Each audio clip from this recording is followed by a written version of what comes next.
Hello everyone and welcome back to another episode of the Council of Elrond. My name is Dave and I'm joined by Johnny in person. Hello. We're in the same room, which is awesome. Today we're doing an episode on the Trolls of Middle-earth and we're going to be discussing the different types of races because, you know, there's different ones, where they originate from, and we're going to get into some cool theories as well, but more on that later. But yeah, let us begin. Let's do it.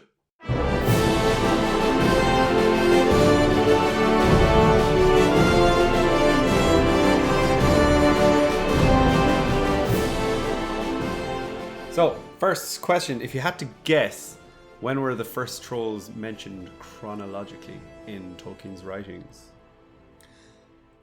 In The Hobbit.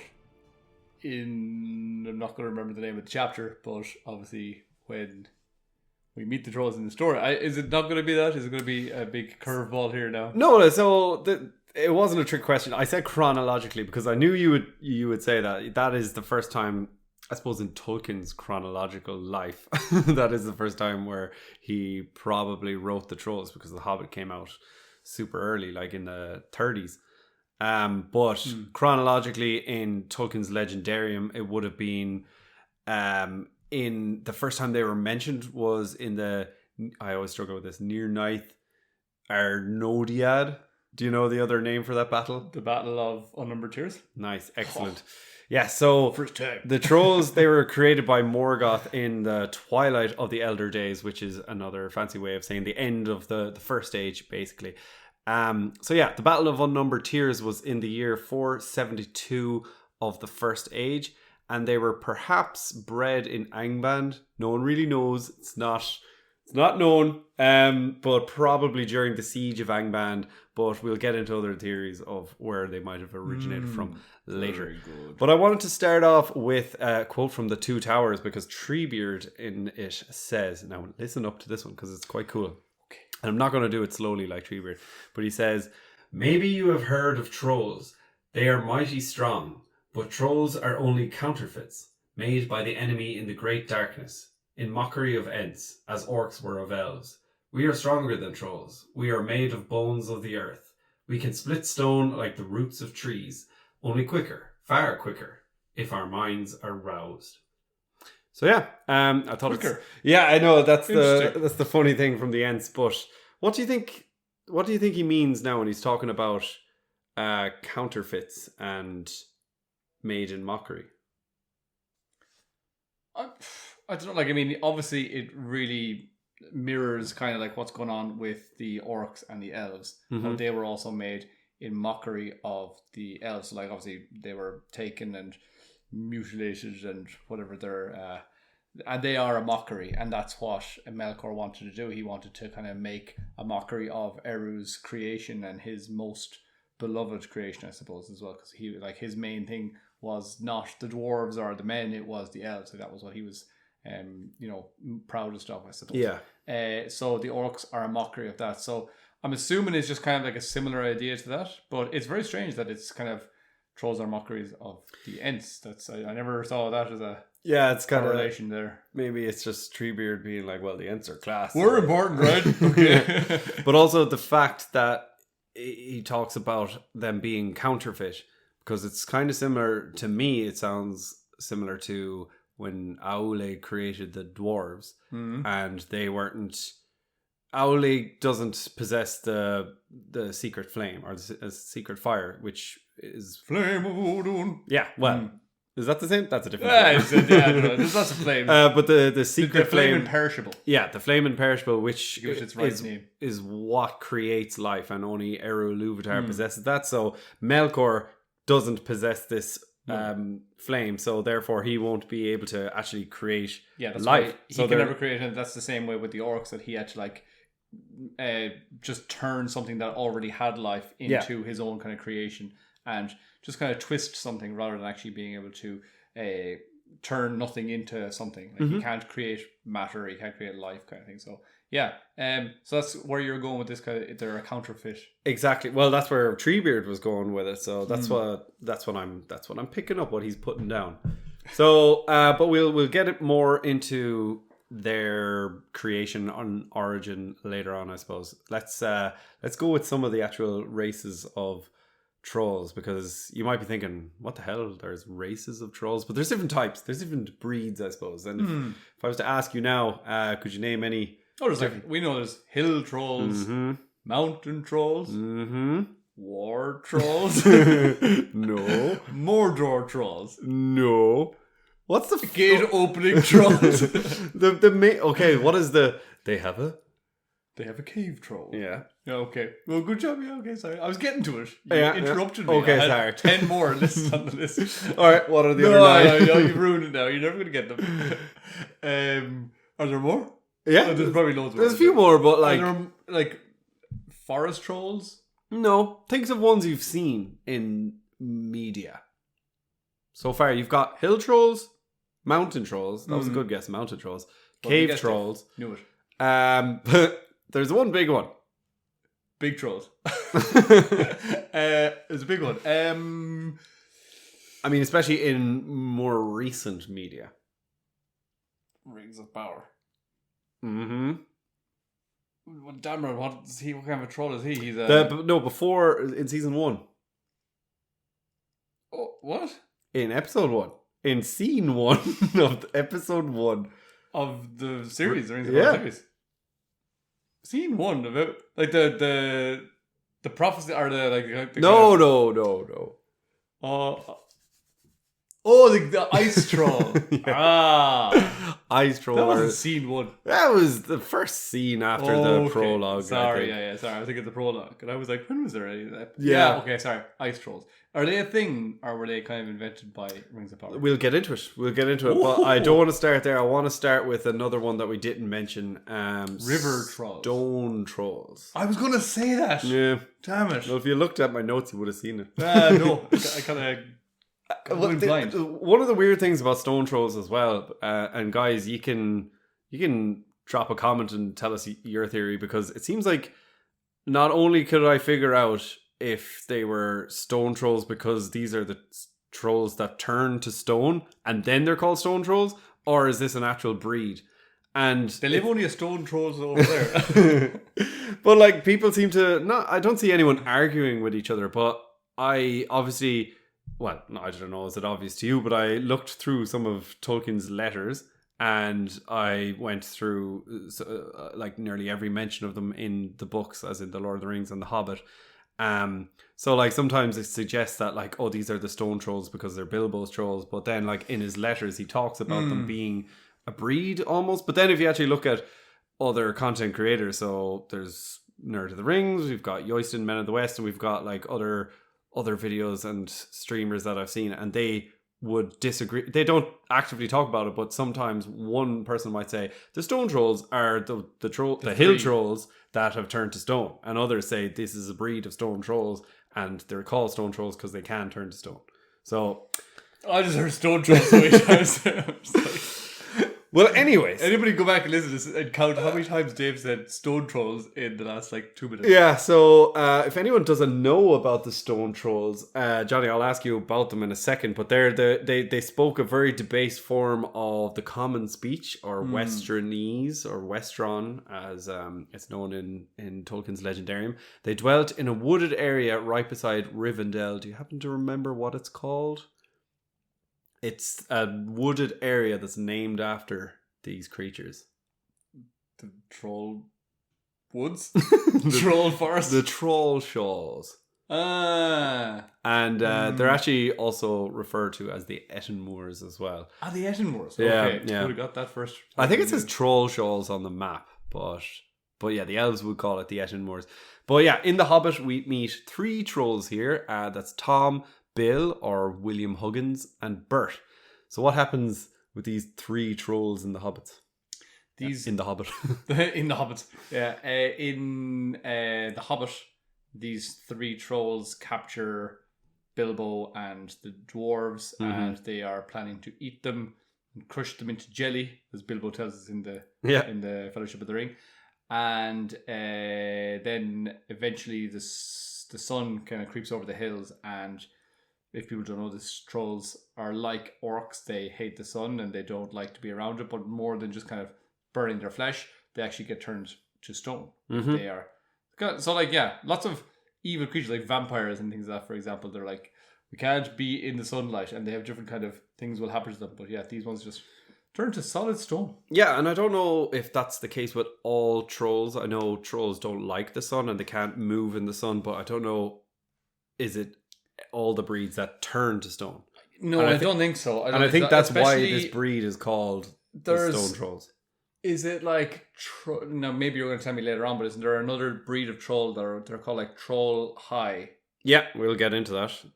You're jumping the gun. I know I am, but I'm just but like I mean, apart from like the breeding of an improvement, but like in general, like hill trolls. So like there's the OG. The OGs, yeah. Which is funny because oh Jesus, what that's a troll over there. OG, it sounds like short for troll because troll is Ulug, I think, in Black speech. Ulug high. Well done. We'll get into the Ulughai. That's another race of trolls, but it's actually Gandalf that shows up and he stalls the trolls when they're they're arguing amongst how to cook them, and then the sunrise comes up and turns them all to stone. So also, do you remember when they find the swords in the caves? Yes. Do you remember where the blades are from? They talk about these elven blades. I haven't read The Hobbit in years. Where they're from, I know that don't they find like Angrist? Is it called Angrist? Is the little dagger? Orcrist.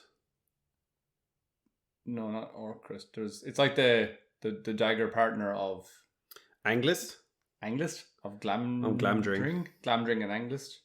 Find them there. Was Anglist there? I remember Orcrist and Glamdring, and I was just throwing out this because like.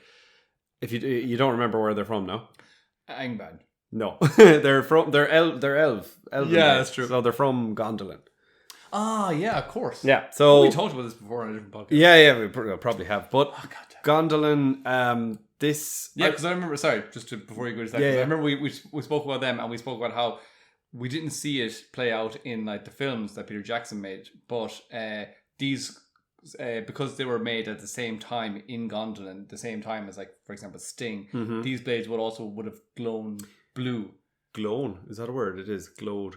Glown. Glowade. Shone. They would have shone blue when orcs were close. Yes. So, and I remember thinking like, can you imagine being at a battle in Gondolin and you're looking from away in a distance and you just see they look like Jedis because everyone's just swinging these like blue blades around the faces. They're glowing and they're. But that is a theory, I suppose, that like not stuff. It's just because it doesn't mean every blade that was made back in that first age. Certain ones would have been if they were, because Sting wouldn't have just been an outlier. It would have been made with like they would have come up with like, oh, let's try this kind of thing, and they wouldn't have just made one blade. They probably would have made a few. But Glamdring and Orcrist don't glow blue. I think they do. They do. They do, yeah. Oh, they do glow blue. I think so. It's like we didn't see it in the movies, but I think Glamdring does glow blue, and Orcrist as well. Narsil glows white. Yeah, white flame. So yeah, that's something that's because those were certain blades as well that I remember that the orcs remembered those blades from like first age wars. Yeah, and they were like, oh, that they called them like beater and biter. And yes, that's right. Yeah. That is the names of those two, Glamdring and Orcrist, I think. Yeah, beater and biter. Yeah. And because the orcs remember them and they would tell tales about these terrible blades that killed like millions of orcs, and they were like, they obviously knew them because they were like, oh, it's the one that glows blue. If you guys want to hear a more coherent version of what we've talked about, go check out our old episode called Why Does Sting Glow Blue? That's kind of a tongue twister. Why Does Sting Glow Blue? I think that's the name of it. Anyways, it's one of our. Go back into the archives and check it out, and we talk all about. We should go back and listen because I can't even remember what we wrote. But yeah, I'm pretty sure that's the episode where we talk about like lots of first age weapons, or maybe it's weapons of Middle Earth. God, we've done so many episodes. Listen to both of them; they're definitely going to be good. God, we've been going for so many years now, and years ago. Anyways, what I wanted to get into this, the whole reason I brought it up is because these weapons were found in a troll cave. And they're from Gondolin. How do you think they got there? Oh. Now, there isn't an answer. I'm just curious. I know, yeah. Because I suggested that, or I mentioned that they were that trolls were mentioned to be at the Nirnaeth Ardoniad. But there isn't any mention of them at Gondolin. Probable outcome would have been that they were... I doubt that like a troll defeated an elf or something like that. I doubt that that's what happened, especially if it was like some cave troll or some like mountain troll. But so I would say what happened was just they like pillaged them, and they went into some area that there had been like after that Battle of Unnumbered Tears. Maybe they went around and they kind of went just scrounging for stuff, and they found these blades that they were like, oh, these definitely seem to be valuable blades, and kind of like magpies just kind of going, look, that's shiny, and then they just picked it up and brought it home. And maybe again they'd be handy as toothpicks or something like that for a big giant troll that like I was like, I could do with something, or a little knife for cutting his fish and his letter opener. Little letter opener, exactly. Well, they could have been. It's not mentioned, but there could have been trolls at the fall of Gondolin.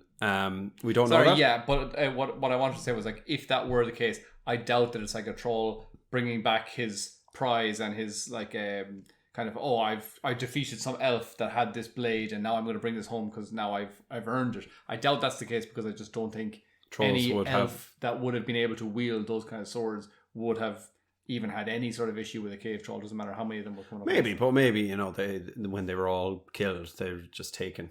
Yeah, that's more what I mean. I mean, it's probably more like a cave that either was at the battle or just came along afterwards, was like just kind of going through, rummaging through, and was like, oh, here's a nice. But either way, they could have been there or not. But like, I suppose it's interesting to think about if trolls had been there. Like, because a legion of trolls. I suppose that is a loose connection of trolls to Gondolin. But as Elrond suggests, they could have just been stolen from other thieves, because Elrond in the book, he says, I could not say, but one may guess that your trolls had plundered other plunderers, or come on the remnants of old robberies in some hold in the mountains of the north. And this is obviously when Bilbo and Gandalf are wondering what's the story with these nice shiny daggers, and they're asking Elrond's help, and he says like they were probably just stolen from other robbers. That's probably the most logical thing as well, because I wouldn't expect trolls to be the bravest of creatures, even though they're huge and they're kind of just more clumsy, and I feel like they're more kind of just happy to hide away in the shadows and sneak around, and then just like come out at night and kind of steal stuff, more than just kind of charge into battles and things like that. Well, we'll get into it as well. Like, it seems like later in Tolkien's Legendarium, the trolls become more evil and equipped for war, I suppose, whereas before they were just kind of, they're described as like lumpy idiots kind of in a way. Yeah. But getting back onto the origin of trolls again, like theory suggests that the reason that they turn to stone is because that they aren't living creatures but counterfeits made by Melkor, and they would return to their stone images once exposed to the light of the sun, as it was made by the Valar. So I think that's a really cool idea, that like, I don't believe this is the truth, but I think it is kind of cool, similar to Aule creating the dwarves, and if Aule is not around, then they're just like kind of inanimate objects that are just still. Like NPCs. Yeah, and I feel like this theory suggests that the trolls, once they're out of the sunlight, they're able to move around in the darkness because they're created by Melkor, but they're not like real proper life. So as soon as like the beauty of the sun, pops over the hills, peeks out its head, then suddenly they're like, and they go back to their original form that was probably sculpted by Melkor. I think it's kind of a cool... They're kind of like the toys in Toy Story. Yeah, kind of, yeah. But like only if Andy came along and saw them for the first time, then they would actually like crumble or never come back to being a live object. But I actually read through Tolkien's letter 153, and it's absolutely fascinating. But he talks about how trolls would turn back to the stuff that they were made from when exposed to sunlight, suggesting that Morgoth used the mountains to create the trolls. He also poses an interesting outlook, as trolls were not created by Eru, but were in fact created by Melkor as a mockery, but they shouldn't have any good in them at all, because because it's like fully evil. But he actually contradicts himself in The Hobbit when he talks about one of these three trolls. So there's William, Bert, and I can't remember the other, Tom, is it? So William, he in The Hobbit, he pities Bilbo and he calls him a poor little blighter. So this suggests that he has empathy and he cares on some level. But then Tolkien states in the same letter that if he knew 20 years ago what he does now, then perhaps he would have chosen different language than poor little blighter. And he still doesn't feel like the trolls showing or his emotion was actually pity, but more so just like an observation, because William the troll wasn't actually hungry, and he's like, the poor little blighter, like look at this guy. So maybe it's just like his way of speaking as well. Maybe that's just kind of it's poor owl, whatever, like, that might be just some vocabulary that he's used to using, but he doesn't actually hold any empathy towards it when he's saying it, like, so. Yeah, I think it is cool though that Tolkien thought about this years later. When he thought of everything, Dave. He was writing The Hobbit and he put in that line, "Poor little blighter," and then like years later, he's like, maybe they are created from Melkor and they don't have any good in them at all. And I kind of regret using that line. So. But it's too late. Stone unturned. It's already published. Just going on. That's again, why the letters are great though as well.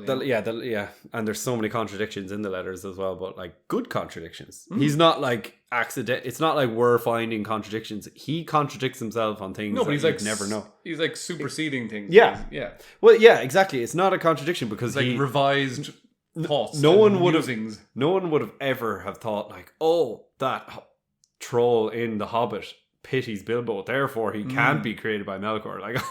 Like only Tolkien would have been like, that was a little silly that I said that. But just going on, since we're talking about theories, in a separate text in Morgoth's Ring, it says that trolls already existed in nature, but Morgoth found them and corrupted them for his purpose. But then again, the same text suggests that the trolls could have been corruptions of primitive humans. So there's all sorts of different origins of the trolls, so we can't necessarily say that there is one canon, which is another cool thing about the Lord of the Rings and Tolkien. But I suppose the one thing that is consistent is that Morgoth / Melkor had a hand to play in the origin of the trolls in one way or another. So very good. So Johnny, these stone trolls that we talked about, Bilbo's trolls, when do we see them again? We see them again when the four hobbits, and when they're basically after Frodo has been stabbed, and then in those days that they're journeying from Weathertop to Rivendell, they kind of come across them again, and we see them in the movies as well. We see one scene where Frodo is like, he's been stabbed and he's not doing very well. No, he's like, Gandalf! And Sam shows him the trolls and he's trying to kind of encourage him and kind of going, look, Bilbo's trolls. And Frodo's just like, he's having none of it. He's just like, I don't care about those trolls right now, Sam. I'm dying. Obviously in the book it's a lot less dramatic, and Frodo's actually grand for like another week. He's just kind of like, I'm fine, lads. I'll just keep going on here. I'll just like hold my shoulder. And then like it was only like days and days later that he was like, I actually think this is not very good at all. I might need to see a doctor. Yeah. Originally they just went for a stroll, and then they found them.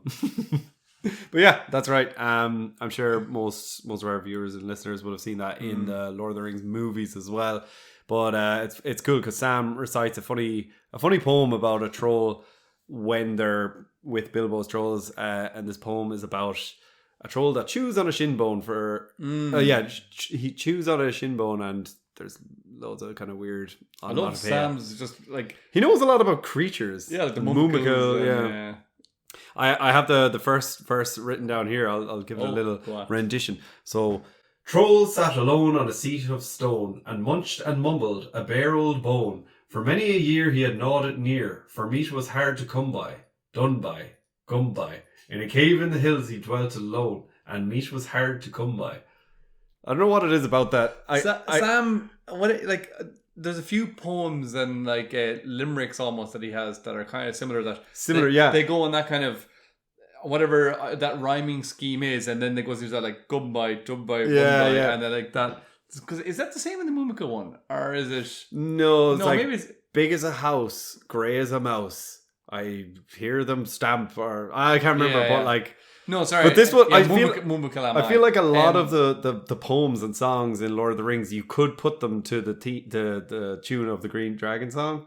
Do you know, like Trolls sat alone on a seat of stone and munched and mumbled a bare old bone. For many a year you nodded near, for meat was hard to come by. Yeah. But then it kind of changes. But like you could do that with a lot of them.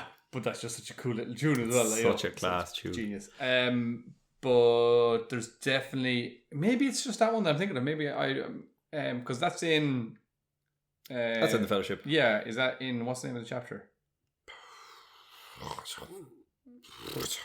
Should have wrote that down.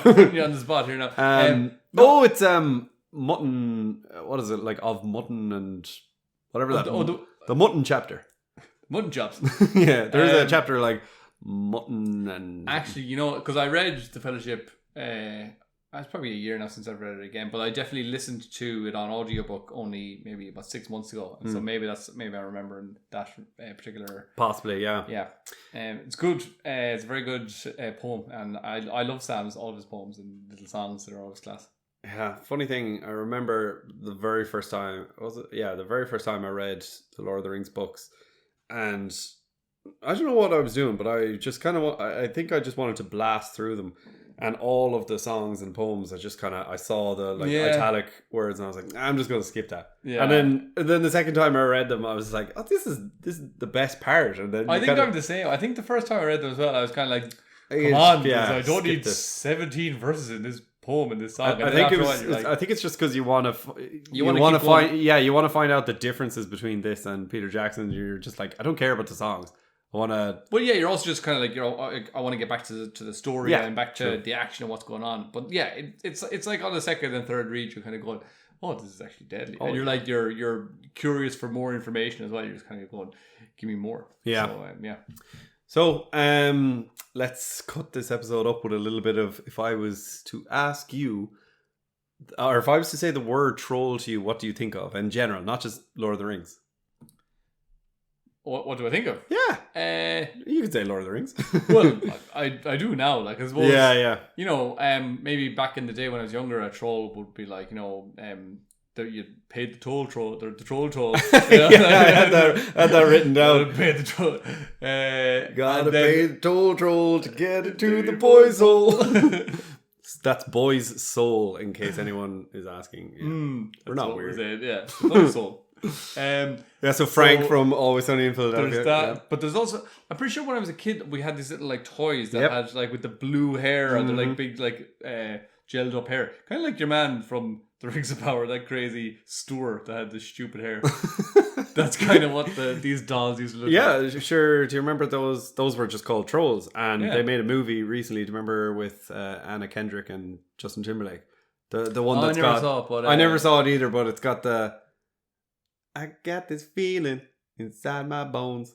It goes electric. Oh, really? That's where that song's from that? Mm-hmm. Yeah, I think so. All right, that's a few years old now. So yeah, I'd say there's about 8 different troll movies now at this point. I haven't seen any. Oh, really? Oh, yeah. Okay. Oh, cool. But that's based on those little wacky toys.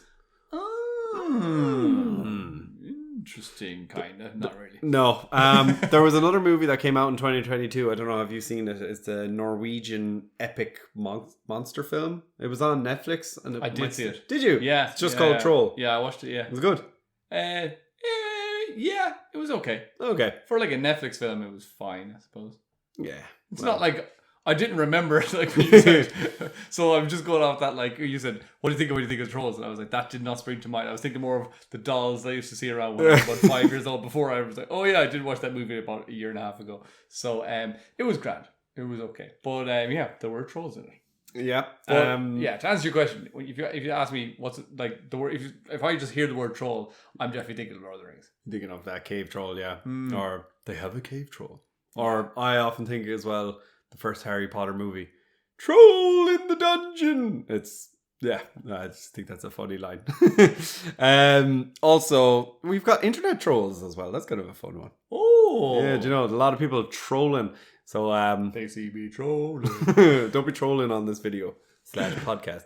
But just be loving the trolls. Yeah, exactly. So I wanted to talk about the etymology of the word troll. In real life, it means fiend or demon in Old Norse and also like the Middle Ages spoken German. So like that's where the word. There's actually a couple of translations. I think fiend. I think there's also like werewolf is a translation of it, but yeah, I don't know. What? Yeah.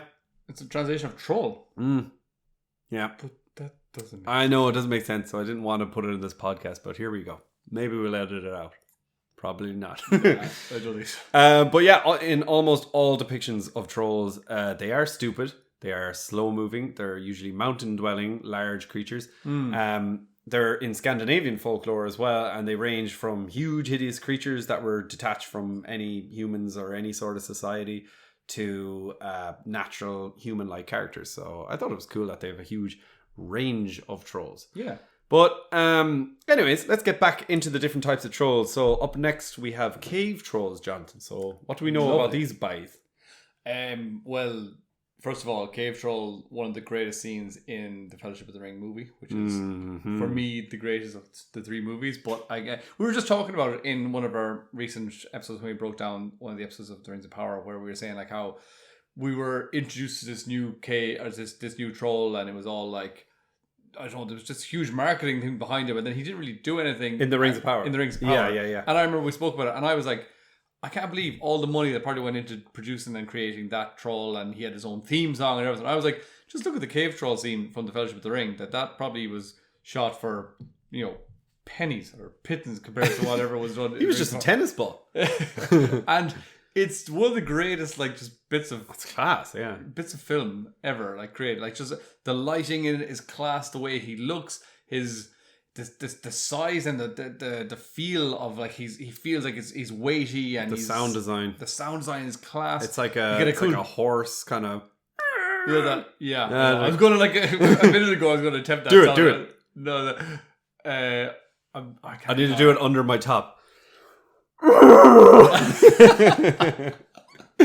No, I don't know. There's a bit of a thing like that, like. Yeah. But we get a jump scare as well in that scene where, oh god, it's hiding from Frodo. And actually, he in the movie he stabs Frodo, but in the book he doesn't. Actually, Frodo stabs him in the foot. I think, cuts his foot, but can't kill him. And it's actually an orc chieftain that is the one that, like, stabs Frodo. Yeah, very good. Well done. Well remembered. But I think it's cool that they got the troll. Oh yeah. Because again, also when he shoves that spear into Frodo, you're just kind of going, this guy, he is so huge. This troll, like, that small little movement with his hand would just be like getting hit by a car. Oh yeah. So it was that scene is so impactful, and it's so tense. And yeah, it's like, I mean, as I said, it's kind of almost in hindsight when you're looking back and you're kind of going, oh my god, we kind of just took that one scene for granted, because there's so much. There's, like, in the Fellowship you've got a Balrog, you've got, there's just so much. Ammon Hen as well. You've got Ammon Hen, you've got the Nazgul coming in, you've got them attacking in Bree. Yeah. There's just so many different scenes where you're kind of going, oh my god, there's this and there's that. And so then intense. The troll kind of just gets overlooked a little bit, especially because straight after it, the Balrog shows up. You're kind of going, all right, well, that's the main.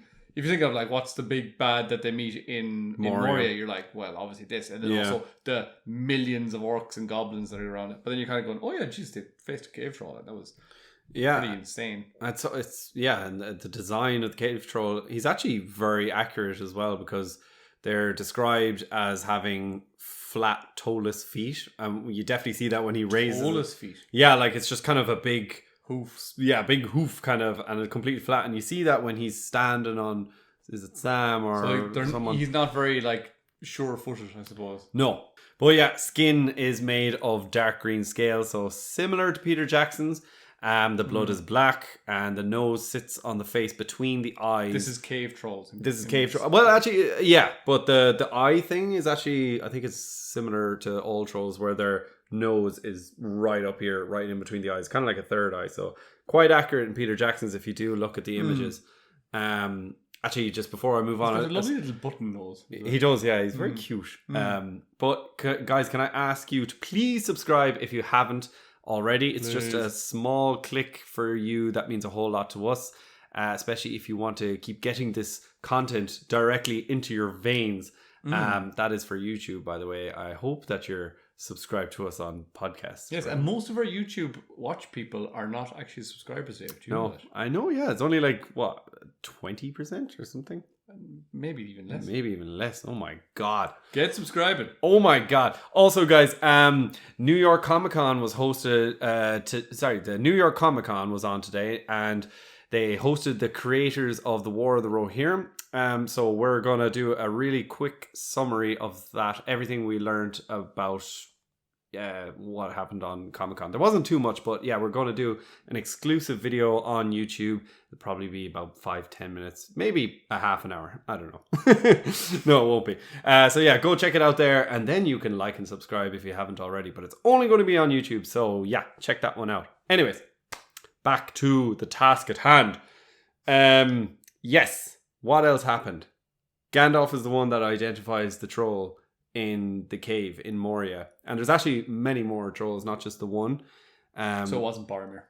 No, it wasn't him that goes, they have a cave troll. It was Gandalf. They have a cave troll. Yeah, exactly. So that's in the Chamber of Marswell, and this is likely one of the many trolls that Sauron sent to live in Moria along with the orcs whilst he dwelt in Dol Guldur. So that would have been around the time of The Hobbit.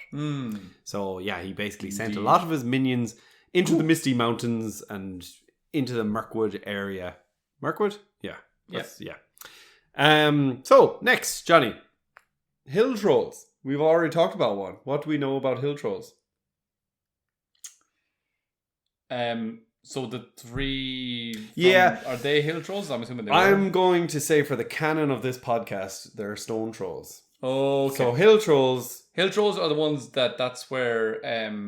Well, we know one specific hill troll that we got very recently in the Rings of Power. Right. So... I got it right.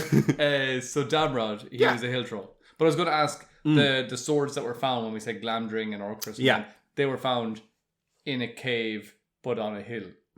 By stone troll. Yeah, exactly. It was a stone troll that lived in a cave on a hill. So. I mean, they're very fluid references. I like to for myself, in my own brain, categorize different things and be like, right, the stone trolls are very different to the cave trolls and the mountain trolls, but like I think they're all just like similar, and maybe if you dwelt in a certain area or region for a prolonged period of time, you're just going to be referred to as this by the locals. Do you know what I mean? Sure. Like the Gondorians might be like, oh, the mountain trolls up there, but some of them are, they've adapted to their surroundings and they've grown bigger, or they might have, they're more scaly, but which is natural, especially if some creatures are living for hundreds of years. Sure, exactly. It's like different animals that have kind of gone off and lived in different parts of the world and migrated. You've got bears, you've got like brown bears and black bears. It's like, well, they've just kind of, they've all come from the same thing. And like a lot of Tolkien's works are in the perspective of either hobbits or elves, so it's not like scientifically accurate, like these creatures they're different DNA to these ones slightly, and this is the reason why. It's just like, this is what we're calling them. So so we have Damrod. Do you like him? I did. I really liked his, well, I'm not speaking in the past. I do like him, and I like his style, like his design. I think it's really cool. Like, obviously the last time we've seen a big troll on screen was in Peter Jackson. Well, we probably saw it in the Hobbits, but like if I go back to the Lord of the Rings movies, we get that troll. And you and I spoke about this off camera maybe a couple of weeks ago. We were just comparing these two trolls and these two scenes. And as I just said a moment ago as well, we kind of got a lot of marketing. We got a lot of just information about this troll, Damrod, that was going to be showing up on the Rings of Power. And as we said, he got his own theme music, this heavy metal, which is pretty cool. And it's a really cool way to kind of introduce this character as well. But apart from just his general design and that kind of stuff, obviously like just the CGI and everything is excellent. It's fantastic. But again, I'm putting all that into just the design and how he actually looks. Apart from that, like his story, we don't get to know much about him at all. We do see that he seems more intelligent than other trolls that we've seen, because he's coming in and he's able to like leverage his own kind of like, okay, I'm going to come and fight for ye, but on my terms. And even Adar couldn't really control him. He couldn't just say like, hey, control him. Have you been listening to anything? No. But sorry, I know you were talking about how good the CGI was, but I do think the hair design was a bit janky. Yeah, I mentioned that as well before in our break. But yeah, saying that like I didn't love the hair But you're right. He does seem like he's slightly more intelligent, even though he only has a couple of lines. But I suppose the fact that he speaks is different to Peter Jackson's trolls. Yeah. Like, Peter Jackson's Hobbit trolls. In the Hobbit trolls, the cave troll just goes. So Damrod, he speaks. He's got a gripe with Sauron for some reason. Yeah, that was the annoying. And then it was just like we never find out again. I 100% guarantee we're never going to find it out. Like, no, it's just such a throwaway thing that no one thought about. It's like, we should have him being introduced in Demandware Sauron, and everyone was like, yeah, that sounds good. And nobody thought about it. Yeah, and then also like the orcs when they were like marching to battle, and like that one orc, Glug, he was always like, but he will kill our own kind. And we were kind of going, why can Adar not control him and just kind of be like, hey, stop killing the orcs. Just there's plenty of elves, go kill them. And so the fact why does he only kill their kind at the battle, like on the way there in the camp? Like, well, maybe they were. Do you know what I mean? Like, maybe they were able to keep them separate and be like, your living quarters are over there. In Angband. Yeah, but I don't know. But what was I going to say? Just that I feel like after all of that, the scene that we get in the Fellowship, which I spoke about a moment ago as well, which is kind of like a bit of a throwaway scene at the end of the day. You come out of that movie, you don't even really focus on that one because there's so much other stuff.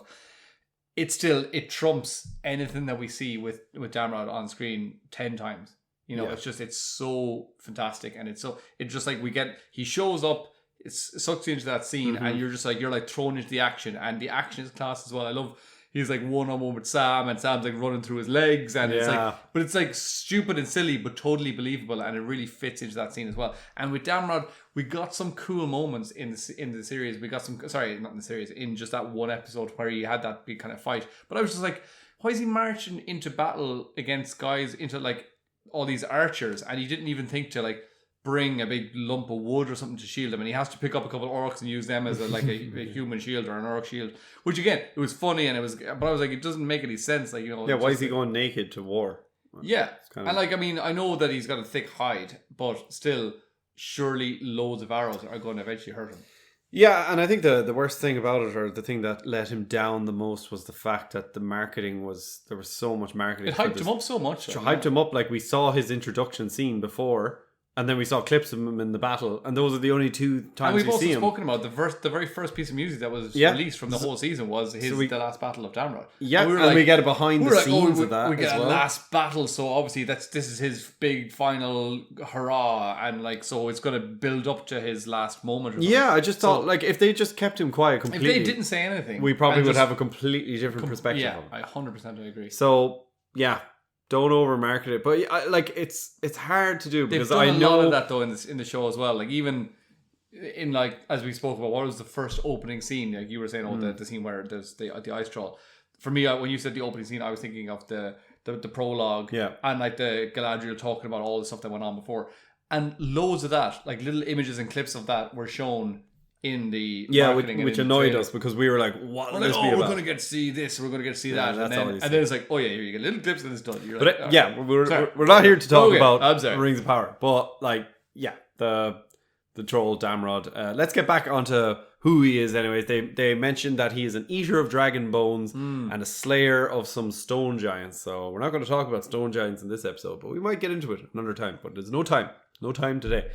They mentioned that he lived in the Grey Mountains in the Second Age, and obviously we see that he joined Adar's army for revenge on Sauron for some reason or another, and he's voiced by Benjamin Walker. Yes, that's right. So that was kind of cool. Benjamin Walker, for anyone that doesn't know, he also plays Gil Galad. So he does some singing and some trolling in this But anyways, hill trolls in Tolkien's canon are kind of canon. It's a bit of a debate going on at the moment whether Tolkien has a canon or not. They obviously live in hill landscapes. They are described as scaled, skin, and man-like, huge and ferocious. So I suppose that could be all trolls as well. At the Battle of the Black Gate, or the Battle of the Morannon, as it's sometimes referred to, within Sauron's forces, there's a company of these trolls as well, hill trolls from Gorgoroth. And there's a cool story as well where Pippin stabs one of the trolls. Yeah. Do you know this one? Yeah. He kills the troll. Yeah, he basically stabs one defending Beregond, who's a captain of Beregond's class of Gondor, and basically this troll is about to kill Beregond, and then Pippin pipes up and stabs him right in the belly, I think, and then the troll falls on Pippin. Doesn't he call his blade then like Troll Bane? I was going to ask you. I was like, what do you think he renames his blade? Well done. Knew it. 10 points to Gryffindor. Thank you. Troll Bane, because of course he was a fan of Batman. Troll Bane. I was born in the darkness. So he renames his Sword of Westerness Troll's Bane. Another cool story is another time they're mentioned hill trolls is when Aragorn's grandfather Arador was taken by hill trolls in the Coldfells north of Rivendell, and he was slain there. And Arathorn then became chieftain of the Dunedain. So this is, by the way, in Appendix F. But yeah, cool story there. Aragorn's granddaddy getting killed. Poor lad. Right, so mountain trolls. They're only mentioned once. Can you guess what their part in Lord of the Rings is? I will tell you. It is towards the end of the Lord of the Rings story. As in one of the final battles. It's the Battle of Pelennor Field. But where do you think... Give me a chance. Sorry. Where, in what moment do we see them? Mm-hmm. Do they bring up Grond? Well done. Is that a guesstimate? No, Nice. They wielded the great battering ram at Minas Tirith and they smashed the gate. So obviously, we don't really get any description of them. It just kind of says... Do I have it written down here? Oh yeah.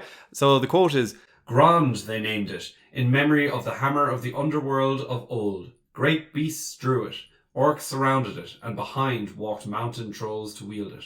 So that's all we get of mountain trolls. So I'm guessing they're big, they're huge, and they're strong. But it says that they walk behind it they walked around it, and behind it walked mountain trolls to wield it. So they walked behind it, but they were there to wield it. They weren't just like, transporting it. They also actually used it to smash down. It says great beast drew it. So that's what we see in Peter Jackson's. We got those kind of like rhinoceros giant things bringing it on. Yeah, they were cool. And then we get the big mountain trolls smashing the gate. So yeah, that's pretty cool. I think they're depicted in Peter Jackson's movie as the trolls that also help open the Black Gate. Do you remember those guys? Yeah, of course. Yeah. So that's what I specified. Yeah. Gate opening trolls. If that was a breed. And I know you haven't played it, but for anyone that's a fan of Battle for Middle Earth, I often think of mountain trolls as, like, when I was doing the research for this episode, I was like, mountain trolls, and I immediately thought of, what are they called? The mountain giants in the Battle for Middle Earth 2. They're part of the Goblin faction. They're basically the artillery unit. So they're these huge things with a big kind of stone rocky back and kind of like a pointed snout face, but they're like giants and they pick up rocks and they just feck them across the map. It's class. But yeah, so that's all we have of mountain trolls. We don't really have many left, and what we do have left, there's not that much information. So we have half trolls. So this half and half. This is kind of a weird one, guys. So half trolls. In the Haradrim army, I don't know, do you remember this? At the Battle of the Pelennor Fields, there were some soldiers that were said to look like half trolls with white eyes and red tongues. So this, however, was from the perspective of the Rohirrim. So like I said, Tolkien often talks in perspectives. Like an unreliable narrative. Yeah, exactly. Yeah. So I don't know if this was kind of... What do you think about that? Do you think that's kind of like a comparison, or do you think that's someone just being like, if I was walking down the street and being like, he looks like a bird turnip? Do you know? Do you think it's an actual real comparison, or do you think it's just like I was going to say that we have like all different types of orcs. There was also, we know that there were like goblin men. Yeah, at the Battle of Helm's Deep. Yeah. Yeah, there's but and also I did immediately think of that. In Bree that look in breed. Inbred.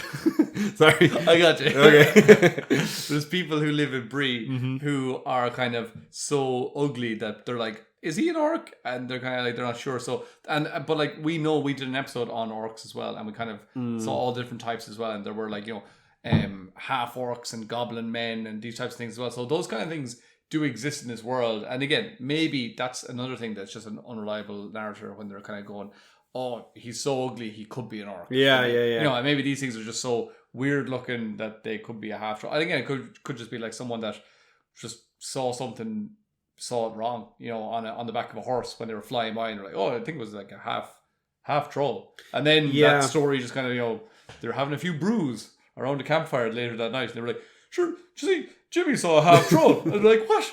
No way. And like, yeah, and then it just spreads like wildfire. I think though the interesting fact is that it is from the perspective of Rohirrim, and obviously Rohirrim being from Rohan would see a lot of weird activity from Isengard. And if there was any experimental inbreeding, it would be most likely Saruman experimenting with the orcs and trolls and all that kind of stuff. So I think it is a cool idea to think maybe they have witnessed some weird crazy shit back home, and they're like, they've seen some shit. Yeah, that guy, he looks like that weird half troll man thing. Half man, half bear, half pig. Which half is troll? The top half or bottom half? Left half or right half? You'd want the bottom half, wouldn't you? I just want the torso. What if it's like half and half, like I know, middle? Yeah. Yeah, so you've got like a big, huge left arm and a tiny little right arm. Yeah, these are the important questions. Questions that need answering. So we briefly mentioned snow trolls. Can you tell me anything about these bad boys? Snow trolls. Or ice trolls, as I think, as a lot of people seem to refer to them before the Rings of Power came out. I think the concept design we saw, it was John Howe actually that did the concept design, and people were referring to the artwork is class, right? Yeah. I don't know. They're just, again, it's like the trolls were wherever they were born, or wherever they awoke, and then they kind of just spread out around the world. In the same way, you've got polar bears, living in the Antarctica and stuff. It's like they kind of originally were like grizzly bears, and then they went down, and then they kind of just developed as having this white coat because it was they were able to hunt better when they were. They all came from one like albino bear who like had a white coat, and then that they're like, oh well, it worked out for evolution purposes. That was better for hunting when they were. Is that what happened? That's what happened, yeah. Oh, deadly. If you could look into it, there's some cool videos online about the origins of polar bears. But basically, there was an albino bear, and he kind of lived better than the other ones because he was able to hunt, and animals couldn't see him coming in the snow. And then he had offspring, and it was like nature finds a way, basically. As Dr. What's his face in Jurassic Park says, I can't remember. Your man. Your man. Yeah. Your man. What's the actor's name? Jeff Goldblum. I knew it was Jim. Jeff Goldblum, yeah. Oh, of course, yeah. So anyway, we're getting off topic with him. But by the way, yes. Speaking of off topic, polar bears are fucking huge. Like, you think of them as like a white bear. So they're like 4 times the size of an average grizzly. 4 times? I made that up, but maybe 1.5 times. They're huge though. They're enormous. I think they're one of like the most dangerous creatures on Earth. Oh god, yeah. Yes. But anyways, ice trolls. Trolls. Sorry, I was going to say that like in a similar way, it's obviously just like that trolls could just go and live in these kind of godforsaken icy places, and they're like, okay, well, we just need to adapt and we need to get by, and then suddenly they've got ice growing all over their face and they're down their backs, and they're kind of just like blending into the environment. Yeah. And, and they just kind of will get used to the temperatures, and then that will affect their evolutions as well, and the way that they start to look.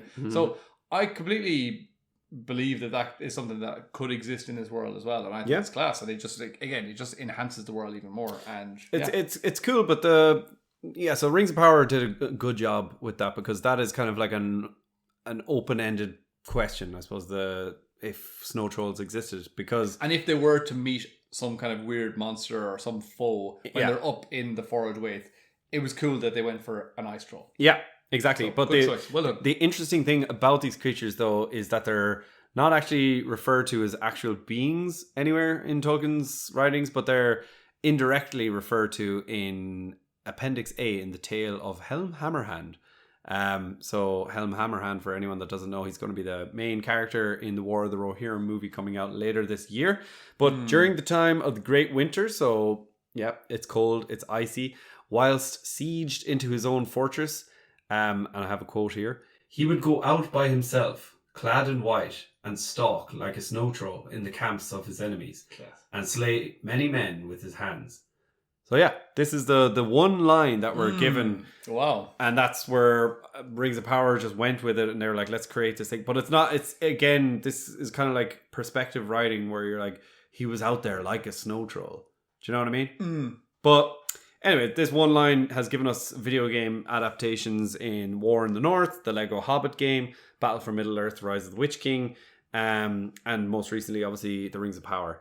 So I think that's quite cool. But also, another cool thing as well is the fact that in Rings of Power, I think they did a good job because I don't know if you remember the scene, but the troll is quite stealthy and sneaky and quiet. And like the quote here is like, if he's being compared to Helm Hammerhand, yeah, like he would stalk like a snow troll in the camps of his enemies. And he used his like surroundings. He threw a big fucking huge lump of ice at them as well. Yeah, exactly. He wasn't just like, I'm here, I'm a troll. Like, he wasn't kind of like the clumsy cave troll or Damrod just like coming in all powerful. He was sneaking around like Shelob. He was, So stealthy. A bit too sneaky now for a giant clumsy troll. So I don't know, is that a happy coincidence from the Rings of Power, or do they actually go into the effort that I just did to find that comparison?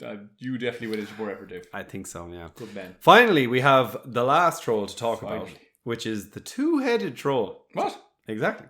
That was my reaction too. That's what some people call us. The melon troll head.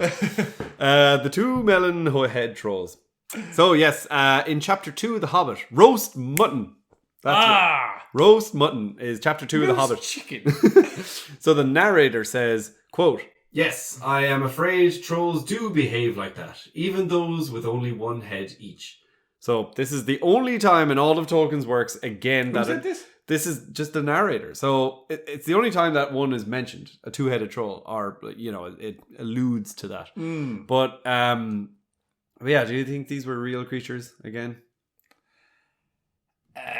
Probably not. No, I would say out of all of these, it's probably the least likely that it would exist again. It sounds like, you know, just it's folklore and people kind of, or even just like, I don't know, almost just a saying, or, you know, something that just kind of slang, or just kind of, I don't know. Well, just the fact that the Hobbit, it's in the Hobbit book as well. You know, it's from the perspective of a Hobbit. It's a little bit more of a unreliable narrator style perspective, and, you know, it's kind of a fun book rather than like a more serious, for sure, history driven article. You know, kind of like the Lord of the Rings would be, or definitely the Silmarillion would be more like that. Yeah, it's a scientific journal. But the interesting thing is, we do see two-headed trolls called Ettins in Narnia, and I saw this somewhere upon my research, and I just thought that was such a coincidence, because I was like, you know, the Etten Moors is another name for the Trollshaws. Yeah. So I looked into it, and C.S. Lewis just steal it. There is this. You see, there's a similar place in the Chronicles of Narnia called Ettinsmoor. So it's almost the exact same spelling as Etten Moors. So Ettinsmoor. They just moved the S. Etten Moors. Kind of, yeah. So, of course, this was by C.S. Lewis. And if anyone doesn't know, C.S. Lewis and Tolkien were huge friends and allies. Huge friends. Does anyone ever say that? No, but you're just thinking of trolls. They were just like, they were giant friends. They were massive friends. Enormous friends. So I think this must be attributed to their friendship. Basically, they huddled together. Maybe they were the two-headed trolls. Yeah. But I thought that was pretty cool. A little. Oh, I also forgot about the last troll. The one we had already mentioned. Olug High. Olug High to you, sir. Which is black speech for... Can I? Yeah. High orc. Well, like... It's what it means, but that's not what it is. But high meaning... Sorry, it is what it is, but it's not what it means. No, yeah.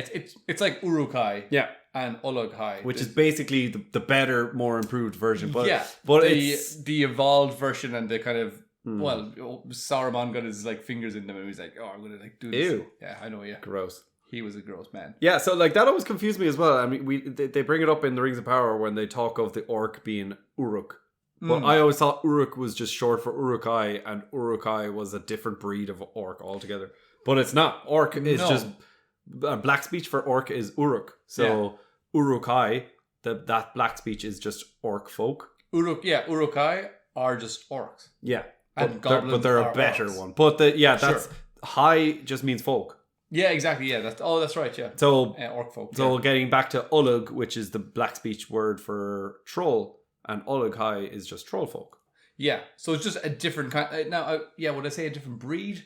It'd be perfected. Slightly, but yeah. There's nothing perfect about any of these things. They're all a bit gross, but it's changed and adapted, I suppose, a little bit. And yeah, maybe not containing their original powers or strengths or their original just whatever their core essence would be. They have been changed by an external factor. Well, what's the main thing that's been changed about? Well, they could travel in daylight, couldn't they? Exactly. Yeah, that was the main thing. They may have been. Were they bigger and stronger as well? I think they were. I think they were larger, better, faster, stronger. Yeah. They were Kanye West. Well, I think so. So what I have here is the end of the Third Age, a troll race not seen before by anyone or any man or any woman. So yeah, a new troll race appeared in southern Mirkwood and in the mountain borders of Mordor. So these were the Ulug-hai. They were corrupted by Sauron and filled with his evil will. He bred them to be far more superior than their predecessors, just like you mentioned, the Uruks and the Uruk-hai. And they were also far more intelligent, but also while they were in his command. So like basically they were drawn to his will, and while they were under his will and his command, that's when they were able to travel during daylight. So they could endure sunlight, and they wouldn't be either turned to stone or just like weak. So I'm not really sure. If you guys know how other trolls react to sunlight, please let us know. Is that all of them turn to stone, or is it just that they're greatly weakened or burned like the orcs? I don't know. But also another thing is they barely spoke and they only knew black speech. So probably just because they came straight from Mordor and they were corrupted there. They don't really remember any of their old common tongue. But yeah, they show up in both the Siege of Gondor and the Battle of the Morannon. So yes, I think these are the ones that are the armored trolls in Peter Jackson's movies. Yeah, so they look class. The ones that burst in through the gate. Such a cool scene. And you are soldiers of Gondor. Yeah. You will hold your ground. Yeah, no matter what comes through that gate, you will stand your ground. And then these Ulug-hai come in with their spiky armor and their giant big hammers with spikes sticking out of them, and they just like smash them into the ground. You're like kind of going, oh, run away. And do you remember the one as well that's battling Aragorn as well at the Black Gate? It's so good. Aragorn just like whips out his little his dagger and shoves it into his foot. Oh man, that's class. Gets it. But I was like, he gets it so like he jams it so hard, but I was like, he barely breaks the skin. I know. That's what makes me feel so ooey about it. If it went all the way in, I'd be like, oh, nice. But literally, it was so into a coconut or something. Yeah, it was weirdly unsatisfying. It just, and then you're like, oh, but I suppose that shows how thick their hide is. But by the way, do you know I'm sure you know a fun behind the scenes fact about that particular scene. Oh yeah, explain it, please, will you, Jonathan? So, the year was 99. So thankfully we did get to see this troll battling Aragorn, but however that was not the original plan. That was put in after the fact, and you can actually still see some remnants in the final shots. You can see some little spikes of a particular crown that was on the head of the person that was supposed to be fighting Aragorn, and that was that originally they decided that they wanted Sauron himself to come down in his armor to battle at the Black Gate, and he would have a little like one-on-one against Aragorn before the Eagles would show up. And eventually they kind of reconsidered and they thought, you know what, it's probably not a good idea, and it's nice to keep some of the mystery about Sauron and keep him being like, he actually still hasn't regenerated to corporal form, and he's still kind of just the big floating eye. So if they had like kind of told us that before, he's just an eye and he can't get his actual body form back until he gets the ring, and then suddenly he just shows up, it would have kind of been a bit you know, they would have been kind of going back on themselves and what they've already kind of explained to us. Still would have been cool though. It would have been cool, but I'm happy with the decision. Yeah, me too. Yeah. And so basically they shot those scenes and they had them. Yeah, you can see Sauron in his armor in the behind the scenes. But also in the actual final shots, there's a couple of scenes where you see the troll. And over the top of his head, you can see some of the spikes from Sauron's crown. Oh, is that kind of like a mistake or just? I think they just didn't have there's like a couple of frames. It's like really. I never saw that. Yeah. Oh, that's cool. I'll have to look into it. So you can see that as well. Like it's not noticeable, but again, it's one of those things I think that was on the list of could be better, but we don't have time to go and edit. Just like Frodo running into the mouth of Mount Doom. Yeah, exactly. There's a few things, but so that's good. Yeah, so that's pretty much it. That's all the trolls and all the races of trolls that we know of. So, guys, I'd like to know what your favorite type of troll is out of this list. From all of Tolkien's writings, it would be great for us to know. And also, what do you think their origin is? Because I know we discussed a couple of different theories. No one seems to know, but I had some great fun looking on the internet at all the different theories. So it could be corrupted beings from the mountains or Morgoth's soul creation from stone or something else entirely. But guys, that is all we have time for today. So thank you so much for listening. Please don't forget to like and subscribe, but mainly subscribe on YouTube. That's what we're looking for here. But that was fun. Well done. Enjoyed that. Yeah. And we'll see you next time at the Trollshaws. Goodbye.